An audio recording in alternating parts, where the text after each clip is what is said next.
ம் ம் சரி, பார்த்துக்கோங்க. நான் அப்புறமா கூப்பிட்றேன். யாரு? பாட்டி தான். பாட்டி எப்படி இருக்காங்க? பாட்டி நல்லா தான் இருக்காங்க. தாத்தாவுக்கு தான் உடம்பு சரியில்லையா.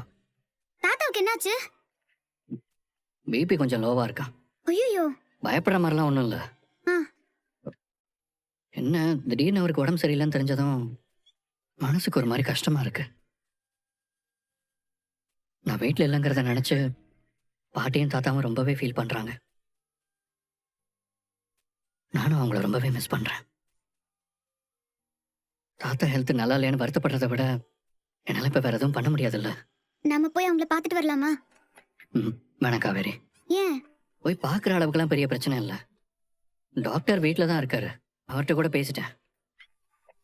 டேப்லெட் கொடுத்துருக்காங்களா, கொஞ்ச நேரத்தில் தாத்தா சரியாயிடுவாருன்னு சொன்னாங்க. உங்களை பார்த்தா தாத்தாக்கு கொஞ்சம் தெம்பா இருக்கும்ல. நீங்க மட்டுமாவது போய் பார்த்துட்டு வாங்க. இல்லை காவேரி, இப்போதைக்கு வேண்டாம். அப்படி போயே ஆகணுங்கிற மாதிரி சுச்சுவேஷன் வந்தால் அப்போ போய்க்கலாம். எனக்கு ரொம்ப கஷ்டமா இருக்குங்க. தாத்தா பாவம்.